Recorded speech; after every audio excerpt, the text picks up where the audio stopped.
Et j'espère que vous allez bien, je vous retrouve dans une courte vidéo. Je voulais faire cette courte vidéo avant de reprendre mon rythme de vidéo normal. J'ai été absente pendant 2 semaines à peu près et donc je voulais vous expliquer un petit peu pourquoi sans rentrer trop dans les détails. Il y a plusieurs choses qui rentrent en compte. Premièrement, j'étais assez fatiguée dernièrement et il y a aussi eu un ras-le-bol en fait. Pour tout vous avouer, quand j'ai posté ma vidéo, vous savez, sur Instagram, là où le soir même j'ai complètement craqué, j'ai vlogué.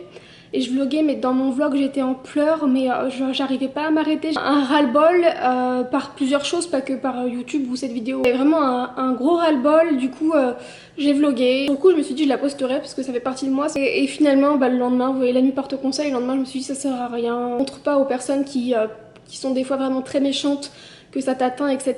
Parce que en fait, dans le fond, ça m'atteint pas spécialement. Mais ce jour-là, en question, c'était dans une période où je prenais mon traitement. Je vous en ai déjà parlé brièvement, mais sans rentrer dans les détails, je prends un traitement lié à l'infertilité, etc. Et du coup, c'est un traitement qui, quand je le prends, me bouleverse complètement hormonalement. C'est très très dur de gérer mes émotions pendant cette période-là. Un traitement qui, moi, a chamboulé mon corps, mais aussi mon esprit, on va dire, puisque du coup, quand je le prends, dans quelques jours, je suis vraiment très très sensible, etc. Et du coup, à ce jour-là, j'ai complètement craqué. Et puis le lendemain, un peu plus raisonnée, je me suis dit non, ça sert à rien de poster cette vidéo-là. Je me suis justement dit, prends du recul, prends du temps. Donc j'ai eu besoin de temps pour moi, de temps pour mon psychologiquement en fait, parce que YouTube ça prend quand même beaucoup de temps, ça prend beaucoup d'énergie et YouTube c'est pas ma vie en fait. Enfin je veux dire, c'est vraiment un passe-temps que j'adore. C'est un passe-temps qui me permet de gagner un petit peu de sous. Ouais, il y a eu un coup de ras-le-bol de donner en fait autant d'énergie et de plaisir, et puis qu'au retour en fait il y ait tout le temps des personnes qui vous jugent, qui vous critiquent, etc.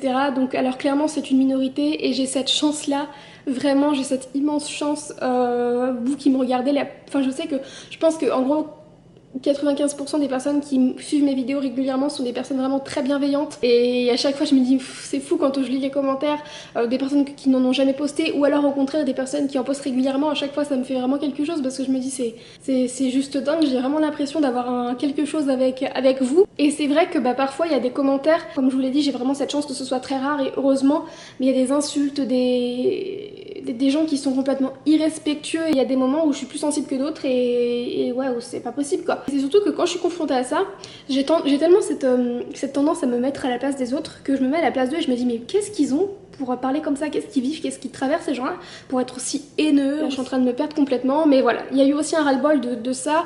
Juste, je pense que j'ai eu besoin d'une petite pause. Nicolas, en fait, je parle très librement de tout avec Nicolas, y compris de ça.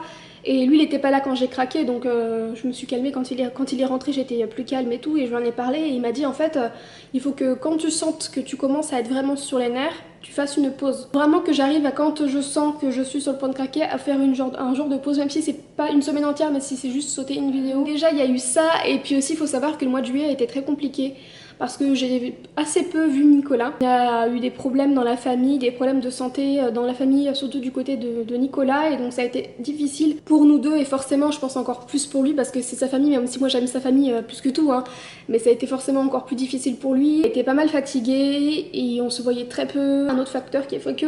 Et dernier facteur, du coup j'ai eu un examen en fait ce mois-ci, encore ce côté de désir de grossesse, etc.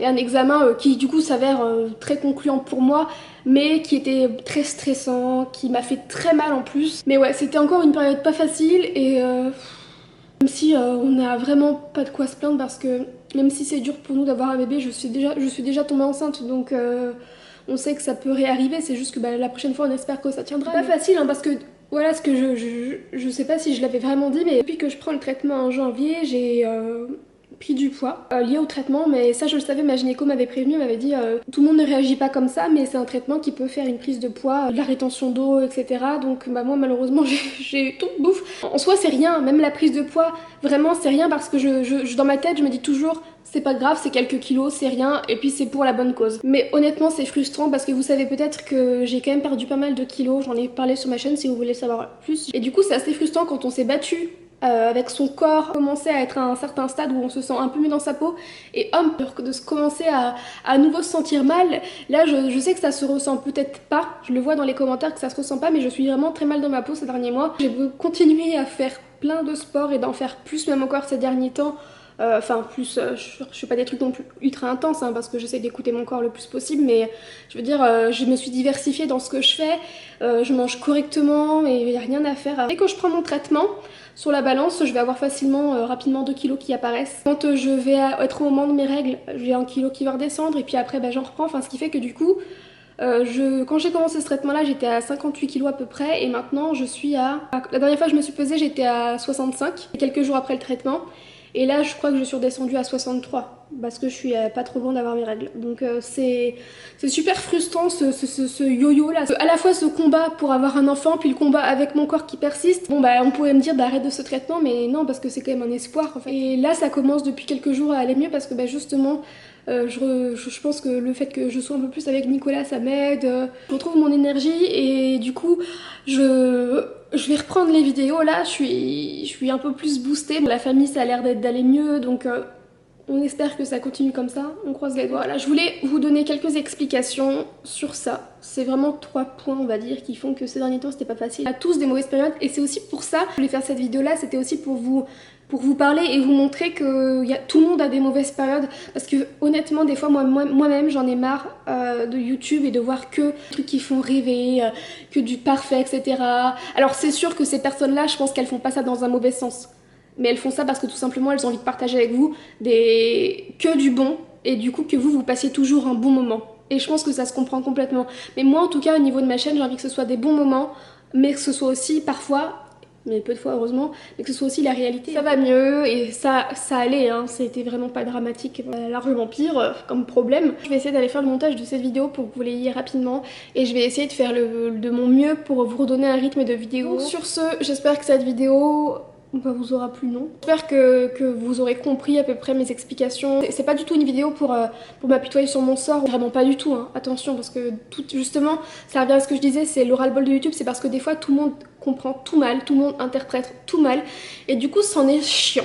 Mon but de la vidéo c'est juste de vous donner quelques explications, je suis pas obligée de donner des explications, hein, je le fais juste volontairement parce que j'aime bien partager des choses avec vous, puis repartir maintenant sur une bonne voie pour les vidéos et tout. Sur ce, je m'arrête ici parce que j'arrête pas de continuer. Je vous fais des très très gros bisous et je vous retrouve, je pense, mardi pour une prochaine vidéo. Your kiss like broken glass on my skin.